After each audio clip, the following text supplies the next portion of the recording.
प्यारे बच्चों, आप सभी का अभिवादन। जैसे कि आप सभी को विदित है कि हमने पिछले कालांश में माकीव कालिदास विरचित मालविक अग्निमित्रम नाटक का अध्ययन प्रारंभ किया है। और पिछले कालांश में हम इस मालविक अग्निमित्रम नाटक के नामकरण कि माकीव कालिदास ने इसका ऐसा नामकरण क्यों रखा, तो इस नाटक का नामकरण जैसे कि आपको बताया गया था कि इस नाटक के नायक और नायिका दोनों के नाम के आधार पर इसका नामकरण रखा गया है। इस नाटक में नाटक के जो नायक हैं विदिशा के राजा अग्निमित्रम हैं और इसकी नायिका विदर्भराज भगिनी मालविका हैं। तो इन दोनों के नाम को लेकर इस नाटक का नामकरण रखा गया है मालविक अग्निमित्रम। इस नाटक में 5 अंक हैं, अर्थात इसकी कथा वस्तु 5 अंकों में विभाजित है। इसका अंगी रस श्रृंगार रस है और इसके जाति हम कथा वस्तु की बात करते हैं। इसका जो मूल स्रोत है कथा वस्तु कहाँ से ली गई, तो इसमें 4 आधार माने गए हैं, 4 आधार बतलाए गए हैं। इसमें ऐतिहासिक आधार है, गुणाढ्यकृत व्रत कथाएँ हैं, गुणाढ्यकृत व्रत कथाएँ हैं और श्लोक में प्रचलित जो कथाएँ हैं, लोक कथाएँ हैं, उसमें इसकी कथा वस्तु के बारे में क्या कहा गया है, साथ ही मौलिक उद्भावना जो है उसके अंदर क्या कहा गया है। तो इसने 4 आधार इसमें इनकी कथा वस्तु को लेकर माने गए हैं, बतलाए गए हैं कि वहाँ इनकी कथा वस्तु किस रूप में आपको प्राप्त होती है। तो इस तरह से आपका विदिशा के राजा मालविक अग्निमित्रम और विदर्भराज भगिनी, इन दोनों की जो प्रणय कथा है, प्रेम कहानी है,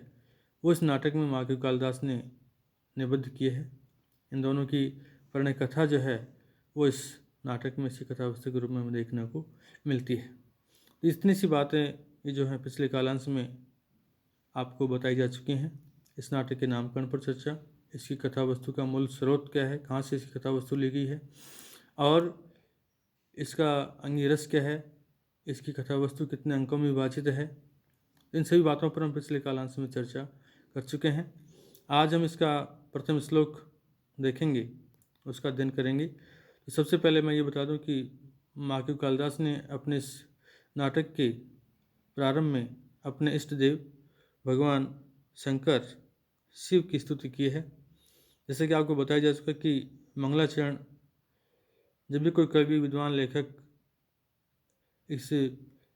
पुस्तक रूपी पवित्र कार्य को करने बैठता है तो वो अपने इष्ट देव जिसकी वो अपनी स्तुति करते हैं, जिसकी पूजा अर्चना करते हैं, उसकी स्तुति में प्रथम श्लोक में अपने भाव व्यक्त करते हैं, उसकी स्तुति करते हैं और इस पुस्तक की जो है निर्विघ्न समाप्ति के लिए वो अपनी कामना करते हैं। तो माकीव कालिदास ने अपने इस नाटक के प्रारंभ में प्रथम श्लोक के अंतर्गत अपने इष्ट देव भगवान शंकर शिव की स्तुति की है और ऐसी उन्होंने आराधना की है, कामना की है कि भगवान शिव जो हैं सभी पाठकों की जो तामस वृत्ति है उसको दूर करें, आकर ऐसा हमें आशीर्वाद दें जिससे कि हमारी जो तामसी प्रवृत्ति है वो दूर हो। तो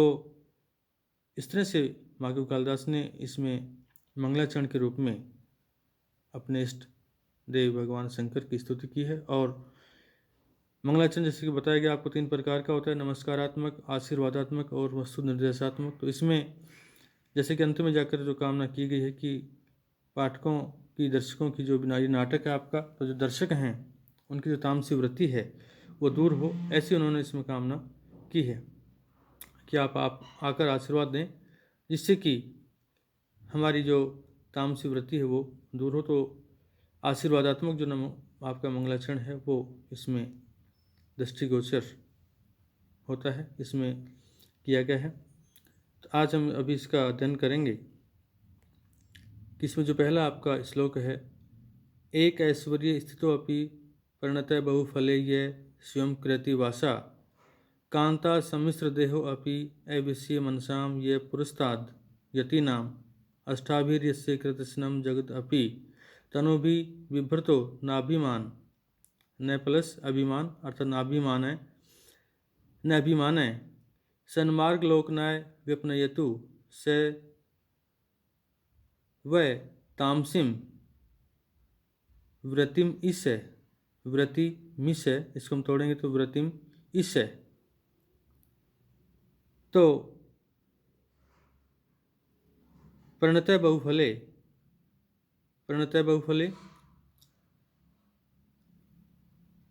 कि जो नमस्कार आदि करने वाले लोग हैं उन लोगों को अर्थात जो भक्तजन हैं उन भक्तजनों को बहुफले अत्यधिक अर्थात उनका मनोवांछित इष्ट जो फल है प्रदान करने वाले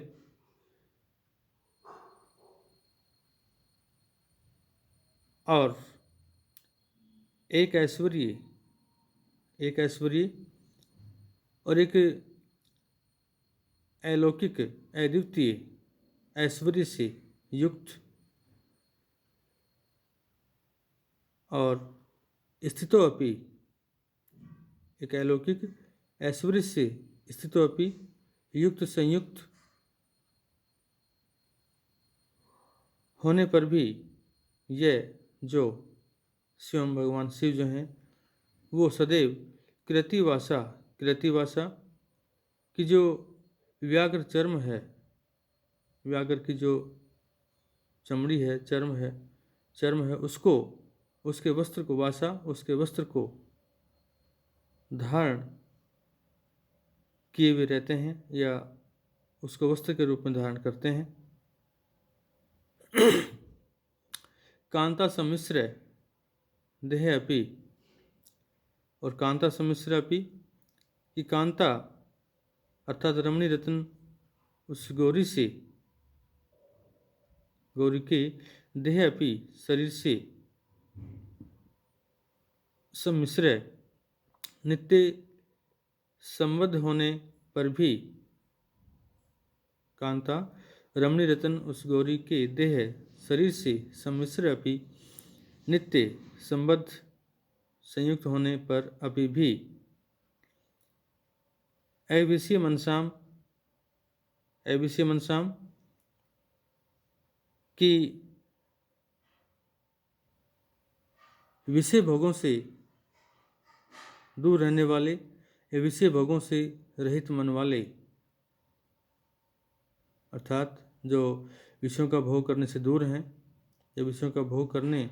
में जिनका मन दूर है ऐसे विषय रूपी भोगों से रहित मन वाले दूर रहने वाले यतियों में अर्थात यतियों के अर्थात संयमी जो पुरुष हैं उन संयमियों के ऋषि मुनियों के परस्तात जो अग्रणी हैं या ऐसे संयमियों के अंदर जो सबसे अग्र गिने जाते हैं अग्रणी माने जाते हैं या ऐसे संयमियों के जो सर्वश्रेष्ठ हैं माने जाते हैं या ऐसे संयमियों में जो सबसे आगे गिने जाते हैं और अष्टाभी तनु भी कि अपनी आठों तनु भी मूर्तियों से अर्थात मूर्तियों के द्वारा अष्टाभी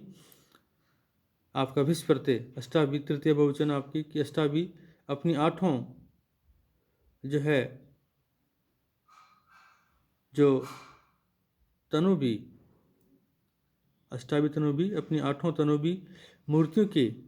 द्वारा इन दोनों में आपका विस्परते तृतीय बहुवचन मूर्तियों के द्वारा जो जगत अपि इससे जगत का अर्थात संपूर्ण संसार का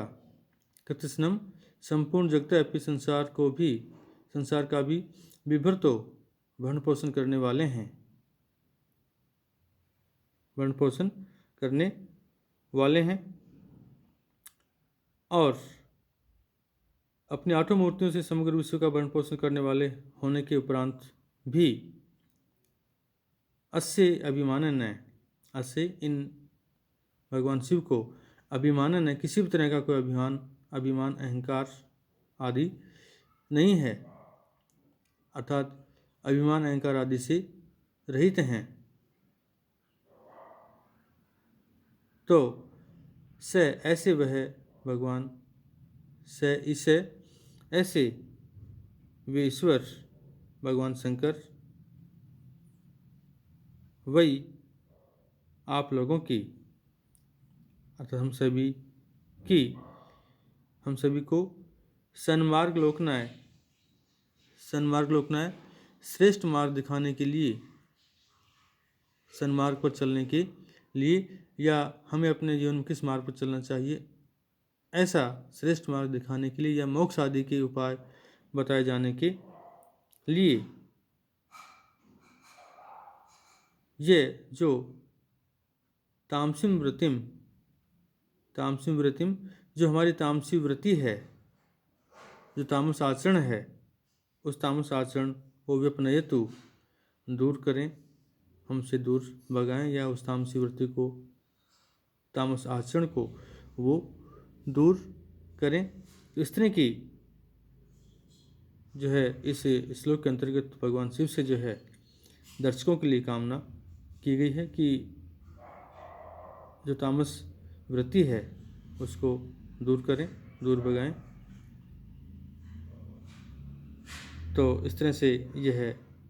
प्रथम श्लोक मालविक अग्निमित्र में हमें देखने को मिलता है। एक ऐश्वर्य यहाँ पर आपकी वृद्धि संधि है इसमें, और इस तरह से इस श्लोक के अंतर्गत जो यति नाम शब्द आपका आया है, षष्ठी बहुवचन इसमें है, षष्ठी विभक्ति का बहुवचन है आपका, अष्टाभी तृतीय बहुवचन, भिष प्रत्यय आपका, तनो भी आपका भिष प्रत्यय इसमें, और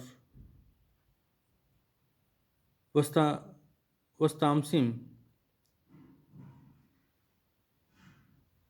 सन्मार्ग लोकनाय। तो इस तरह से बहुत सारे आपके जो शब्द हैं इनको आप व्याकरण के रूप में किस में कौन सी विभक्ति है, किस में कौन सा वचन है, किस में कौन सी संधि है, इनको आप व्याकरणात्मक टिप्पणी के रूप में लिख सकते हैं।